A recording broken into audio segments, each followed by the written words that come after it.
Hello and welcome to another episode of the Modern Divorce Podcast. I'm your host, Billie Tarascio, owner of Modern Law, and I'm joined today by Belle Blake.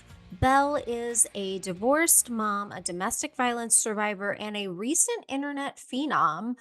She may be famous for having the worst possible ex-husband and stepmother, and we're going to get into the details. Belle, welcome to the show.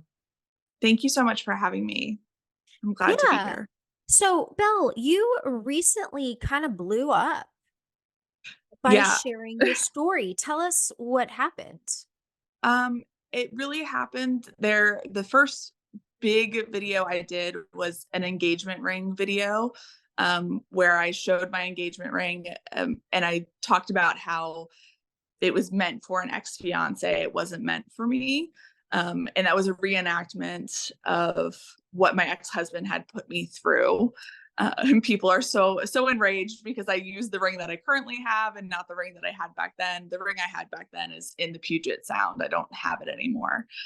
So I blew up overnight with that. And then kind of as that was going, I was talking to my current husband, and we were trying to figure out, well, it wasn't expected. It was just kind of, this is something my friends know about. I only had a few thousand followers on there. I thought, I'll just post this. My friends will think, oh, yeah, it's crazy that you went through that.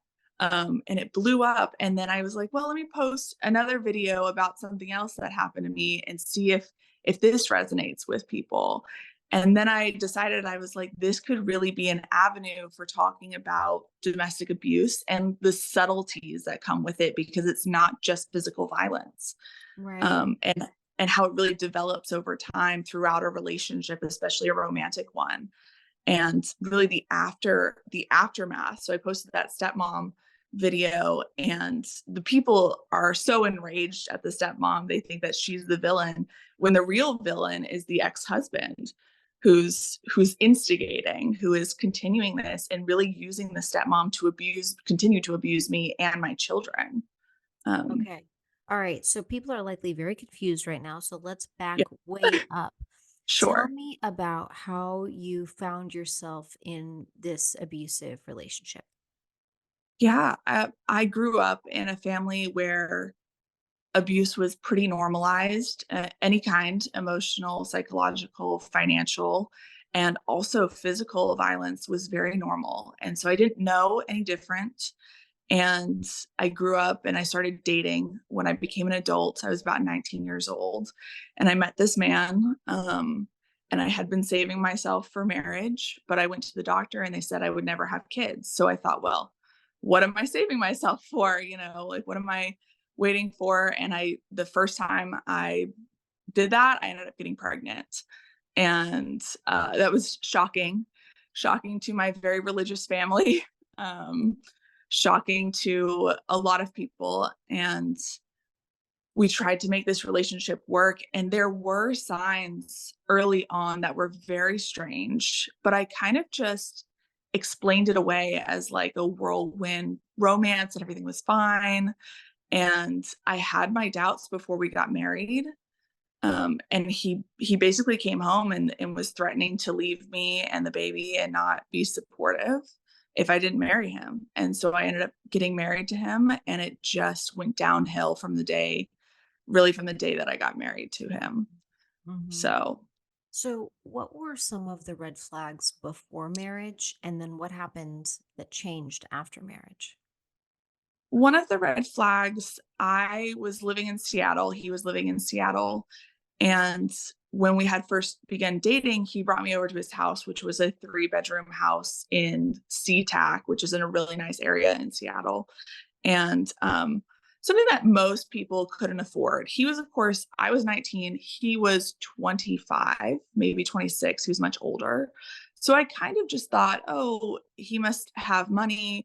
No big deal. And he told me he worked in construction, that had been a pro baseball player. So I thought, well, it's probably just money, whatnot. But when I got my own apartment, I was there not even a month, and he had been coming over and having dinner with me regularly. And I had given him a key, at one point so he could walk my dog. And I came home one day and his TV was mounted on my wall. and his video games were set up. And then I went in my room and I happened to go around the other side of the bed, and his clothes were shoved in garbage bags underneath my bed. And I didn't really have anyone to talk to about that. So I thought, well, he's my boyfriend. So maybe this is what people do. Like they leave their stuff over at your house, or maybe, and I asked him about it and he just said, oh, I just needed a place to keep this stuff. And I thought that's so strange So considering you had a 3-bedroom house. so he didn't claim he was moving in. No, at first he didn't claim that he was moving in. And he said that there was construction at his house and he needed a place to put stuff. And I didn't have a TV, so he thought, well, why not just put the TV here? We could use it, no big deal. And he said he needed to stay at my house for a few days, so we just brought some clothes, some toiletries. And I thought, well, look, okay, that's sure, good enough. Um, and it turns out that it wasn't his house at all. It was his aunt's house that he had been staying at, Sure. and he was living out of his car. Right. Uh, Okay. All right. So then, and did you find that out before you got married? I found that out after I got pregnant. So I got pregnant maybe a month or 2 after that incident happened. Um, and then I found out he was like, "Yeah, well, I'll just move the rest of my stuff in here." And I thought, "Well, why don't we just move the rest of my stuff into your house? Like, if we're having a baby, a 3-bedroom house makes more sense than a 700 square foot apartment." And he goes, "Oh, yeah, that's not actually my house. That's my aunt's house." And I was like, "Okay." Well, at that point, I was like, "Well, we gotta figure it out somehow." Right. Um, and lots of red flags of him saying that he played professional baseball. Come to find out he was paying to play at these camps Mm. and pretend he was like a professional baseball player. Um, playing, he was fine enough, but he was extremely tall man. He fit the build, he fit the identity, and these lies just like piled up one after the other. And I'm a very much a problem solver. I'm a fixer. And so I was sitting there going, well, I've got a job. I need to save money. I can't worry about his issues, his problems. I need to find a house, get cribs, get everything ready for the baby to come. I can't worry about what's going on with him. It'll be fine. It'll be fine. It'll work itself out. Everybody tells little lies when they first start dating, was what I thought. They certainly don't tell lies like this. I don't think. So then what So happened after you got married? What changed? when I got married, it became more or less he gave up on himself. He became this, well, I'm never going to get into the major league baseballs. Well, no, you're 26. If you were going to get picked up, it would have been at 18. And I had been living alone primarily throughout the pregnancy because he had been going and doing different odd jobs and playing these camps and stuff. And so I had been the one keeping the house clean and getting ready for the baby and doing all of these things. When he came and started living at the house that I had found and set up, he was just a slob. And I was cleaning up after him. And it became kind of this um, constant reminder of just he was a schmo who wasn't getting his stuff together. And one of my most recent viral videos is about when he called me fat after I gave birth to our baby. So about a month after we got married, I gave birth. And we came home and I was still cooking, cleaning, doing all the laundry, everything. So I had folded his clothes and put them on hangers and put them on the bed. And I simply asked him to put them in the closet and put them away. And he followed me into the shower. And while I'm standing there naked, he cornered me and pulled back the curtain and started screaming at me that I was too fat, had a pooch hanging out, and that I needed to lose weight. And he was not attracted to me. Um, and that I was a horrible mom and just like a terrible person. And that was really shocking, honestly. Up until then, he had never really said anything like that to me. And I felt trapped. I was newly married and had a new baby. I was scared of what it was. And in my head, I thought, well, a normal person doesn't act like that. But normal people have bad days.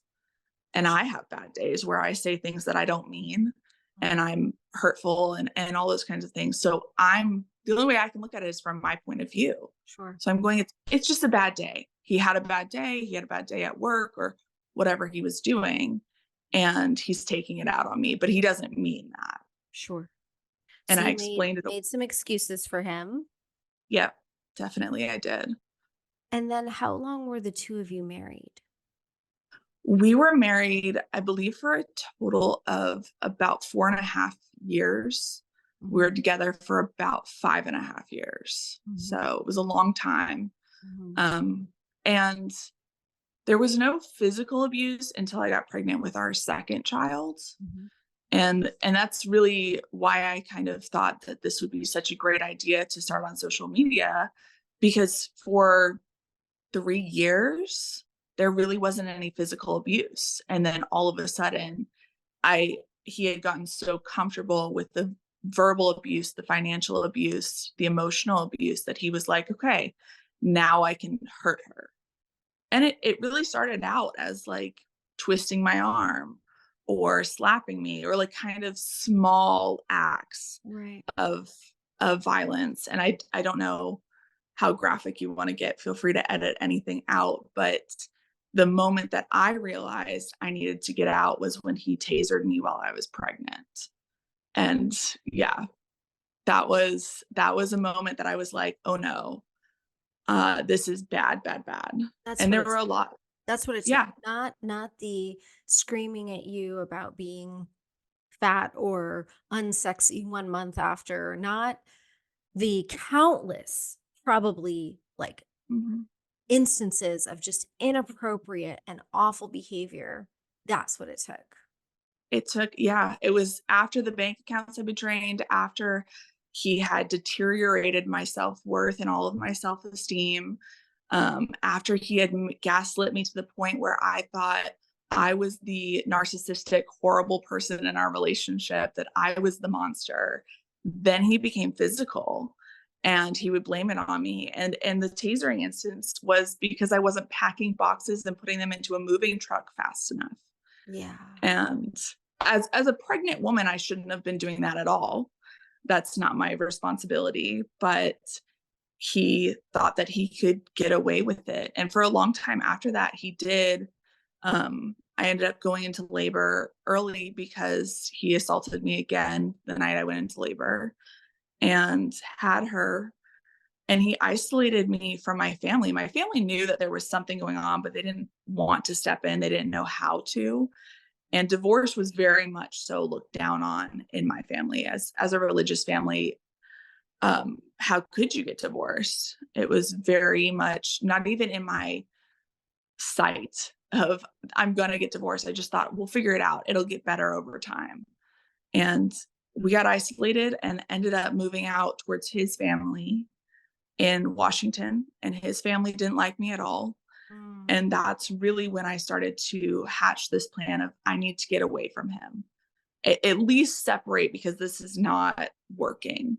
okay. And I ended up renting a house in Idaho, and he was in Washington about 4 hours away. He would drive down and see us on weekends when he wasn't hanging out with his 18-year-old brother doing whatever they were doing. And at that point, I had already known that he had had an affair, that like a lot of other things had happened. But because I had my house and I had my own small business at home and I was paying all the bills and I had the childcare and everything set up, and Mhm. he was only coming once a month, maybe to see us, Mhm. it was okay, Mhm. um, until he lost his job in Washington and ended up moving in with me again in Idaho. So how did you end up um you hadn't filed for divorce when you got the house in Idaho. How did you end up making that work? So I tried to move to Idaho so that in my head, I thought he's not a bad dad. He's just a terrible husband. Sure. That's something And we I all tell thought, ourselves, right? right. I was like, he'll be good to his kids. So I want to live close by so that he can still come down and see them every other weekend. I want to be reasonable. I want to be the reasonable person in this divorce. And I knew I was going to get divorced long before it ever happened. Sure. When he moved in, though, he became violent again. And it started, I had adopted a cat for my son. My son, um, both my kids have autism, but he was showing signs. And so I got him this cat who was wonderful. And my husband would come home and go, I hate the cat. And he would kick the cat, or he would tell me that he let the cat out to go get hit by a car, or Oh, he would start telling my children that he was going to barbecue and feed the cat to them. oh my And I was like, gosh. this is so crazy. Like, who would say something like this? It's so weird. And it continued like that until one night we were sitting there and we were having a conversation. One of our both mutual friends had an instance where her husband had unfortunately barricaded himself in a room with their children Mm. and um was threatening and doing all kinds of stuff. And I was having this conversation of like how terrifying it must have been. She ended up getting sole custody and the kids are fine, just disclaimer, they're okay. But I was talking to him about it, and my son, who was a toddler at the time, came out and asked me for a glass of water. And he said, "You want a glass of water? I can drown you in the bathtub." And I was like, just as like a sarcastic remark. And I was like, that's not even funny. Like, that's not, he's like, "Well, we were just talking about how dads do crazy things." And I was like, yeah, they don't, though. They don't do that. And that was the point where the next morning when he went to work, I went to the courthouse and got an order of protection. And uh, Wow. I Okay. called my So, parents. Yeah. Belle, help us, those of us who have not been there, understand why it took so long. I think it took so long because, first of all, I was used to it. I'd grown up being abused my whole life, and I didn't know that people should treat you really, really well. Yeah. I always treated people well because most victims are really sweet people. They really Right. genuinely care about others. And so I was always good to people, but I never understood why they weren't good to me. And I was comfortable with it. If you always eat raw chicken and then somebody says, "Yeah, most people cook it," you're going to go, "That's kind of weird. I eat it raw." Yeah. you know? And I think my favorite analogy about domestic abuse is the frog. And they use this analogy all the time. It's a frog. If you put a frog in boiling water, it's going to jump right out. It doesn't want to die. Right. But if you put a frog in cold water and you slowly bring it to a boil, it Right. will stay in until it dies. And that's why the most important thing that both women and men can learn Mhm. is what is inappropriate on the smallest of scales, Right. so that it never can escalate, so that we have the same understanding of what's acceptable and what's not in a relationship. And that's so hard when you're young, right? Yes. Or you've come And from an unhealthy family. Like, how are you supposed to even know?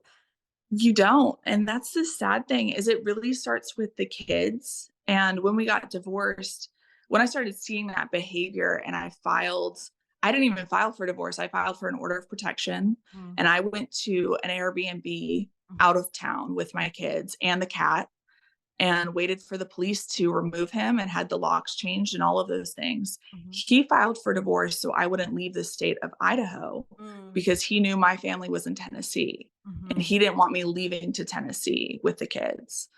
So he filed and then he tried to come back and go, "I just did that so you wouldn't leave and we could work this out." And he dismissed it. I immediately filed again and served him. I said, "I'm done. I've reached my breaking point. These are my kids." With me, I had no self-worth. I was like, "You could do anything to me, but my kids are my everything. You can't do anything to them. Somebody can't say a bad word to my kids without me going full bananas on them."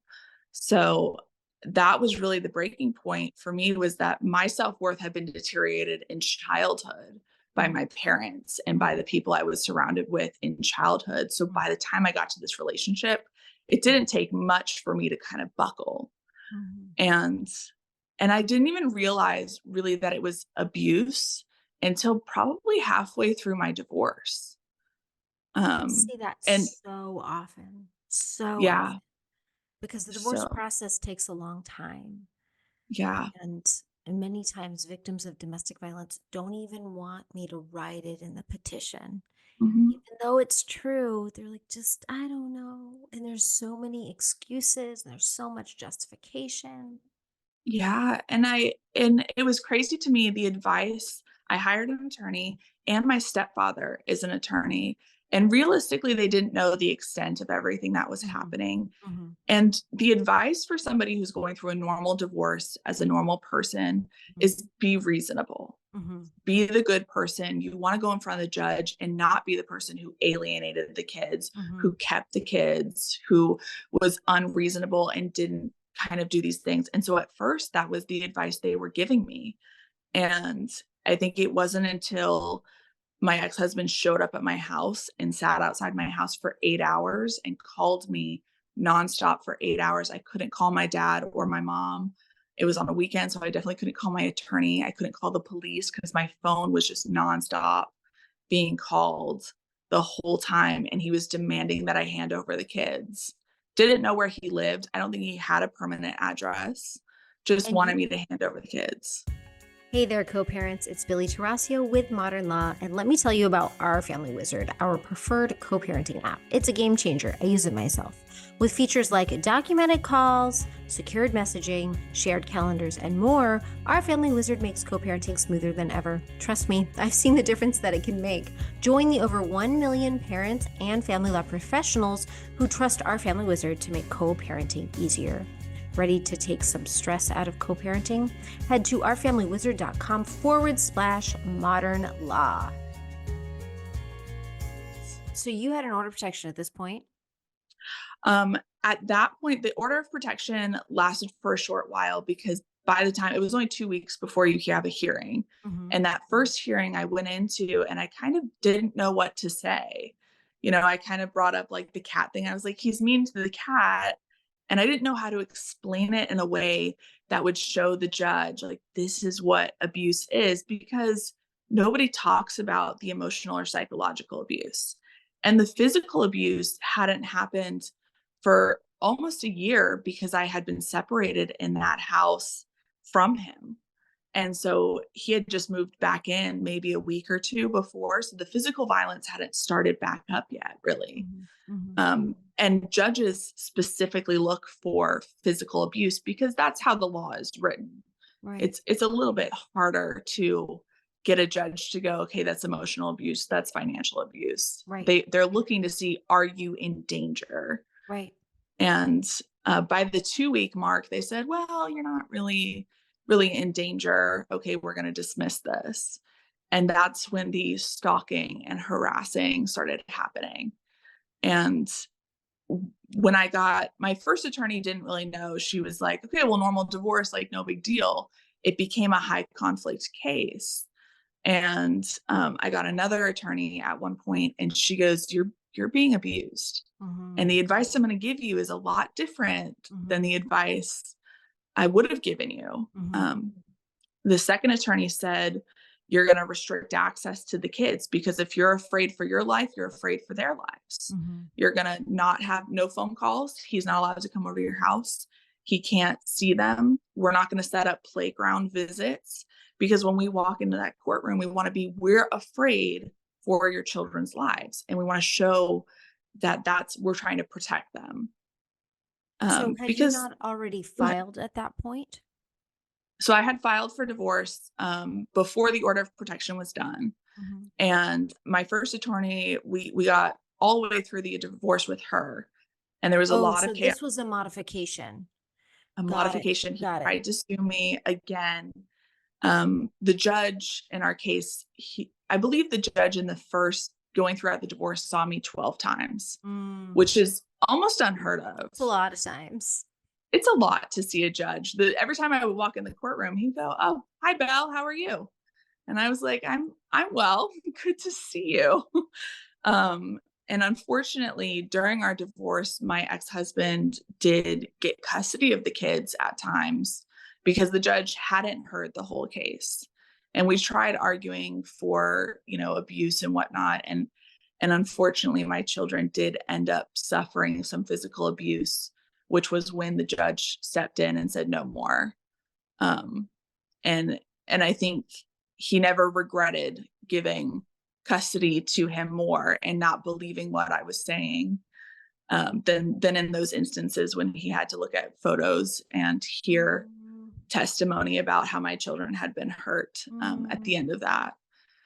Luckily, he said no more, and he determined that my ex-husband needed a psych eval. Said he has issues, he needs anger management. There's something going on that's very serious. mhm, So we got through that, and then he filed again to get custodial time with the kids mhm, without having to do the psych eval. mhm. Well, let me correct that. He did a Psychology Today magazine quiz as his psych eval and tried to submit that to the judge. And that didn't go over well. The judge was Yeah, very unhappy. that's not a psych eval. That's funny though. No. So And so go after ahead. he physically abused your children, he lost all of his parenting time, all custodial rights. He had to Mhm. get a psych eval. He didn't do it. He nevertheless filed for a modification at some point. Mhm.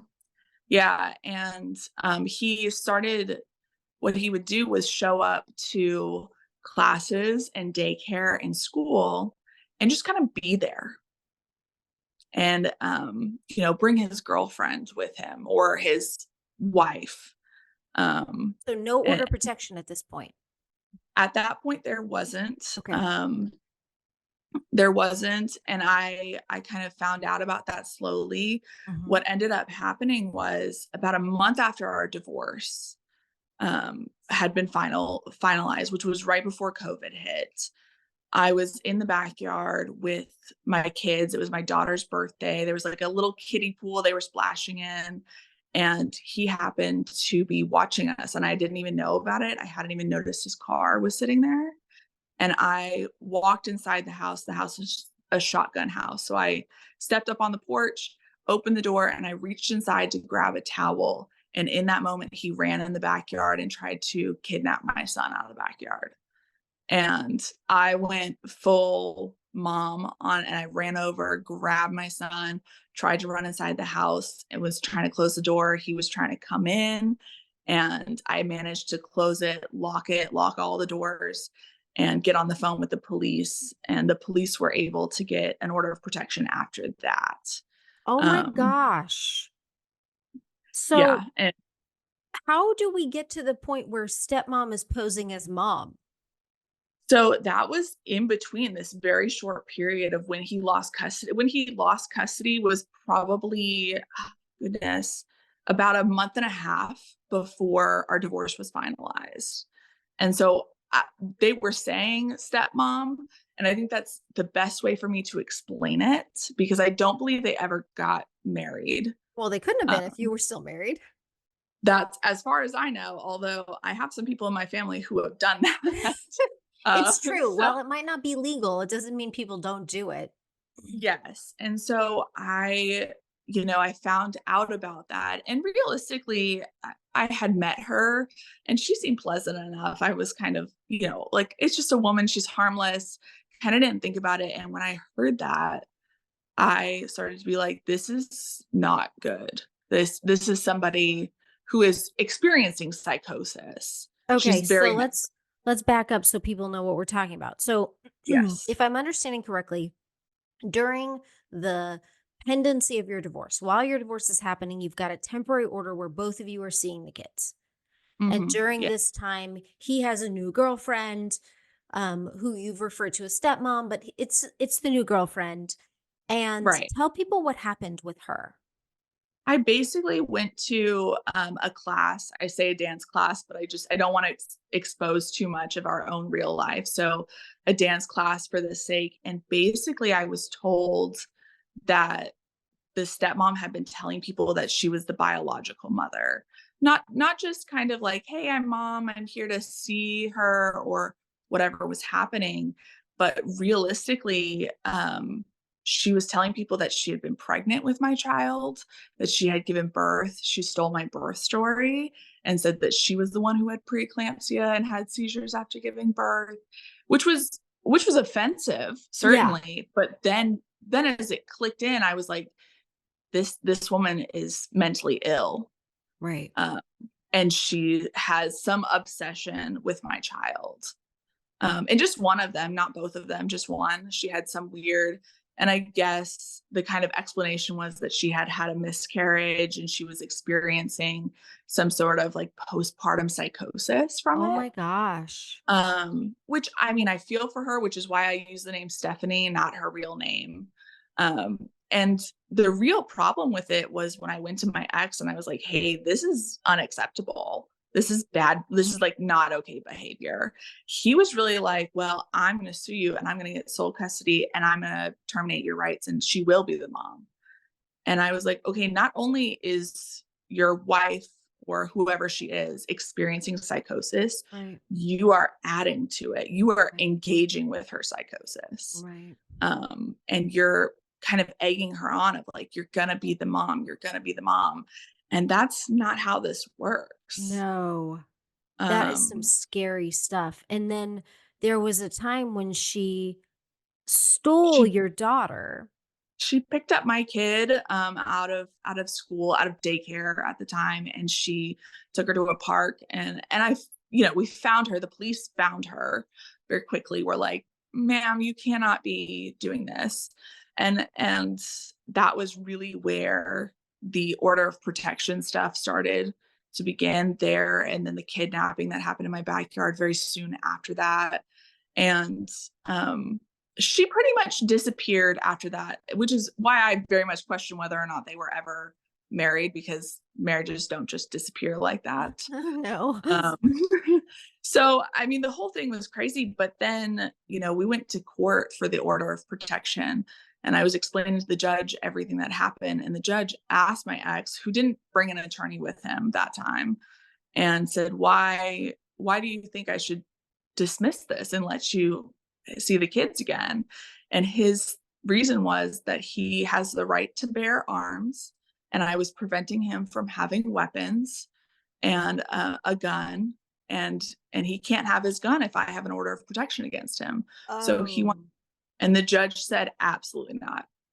Absolutely not. You shouldn't have weapons because this is terrifying.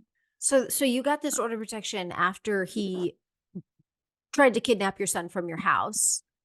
And Yes. did you get the order of protection against the girlfriend as well? Hold on one second. Let me, 1 second. Sorry. So the girlfriend kind of just disappeared. We weren't able to like serve her with anything. And that service is pretty hard. I didn't know where she lived because I don't believe that she actually even lived with him. So finding out where she lived, and I didn't know that much about her. So I didn't know like her home address or her phone number or anything like that.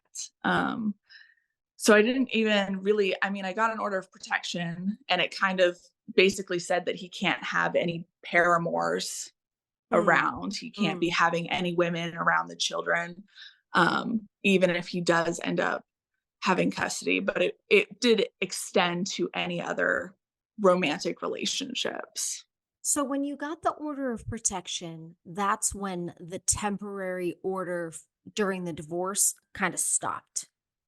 Yeah, I mean, so yeah, originally there had been this order of he got the kids for like less than 24 hours every other weekend. It was a very Wow. short amount of time because the judge already was very wary of him. He didn't have a Sure. permanent address. Yeah. So he had to have a hotel. I had to know the hotel and the room number. Um, there was a lot of requirements kind of going into it to begin with. And Mhm. then when the children came back with, um, they were being physically abused. And when And did that so that's happen where it in started. relation to the attempted kidnapping? Like a couple weeks, a After or couple weeks before? before. So Okay. before, and then Okay. we had reached out to the judge for an emergency order. And I think it was like before the emergency order, but after we had I had basically told him myself, I was like, "You're not seeing the kids again." Before a judge had ordered it, I simply said, "These are my kids, and I don't care if a judge gets mad at me. The answer Mm, is no, mhm, and I don't care if you sue me. The answer mhm, is no." Like, they're coming home hurt. mhm, Um, and he had phone calls once a week, mhm. and there was a phone call where he got on the call fully naked.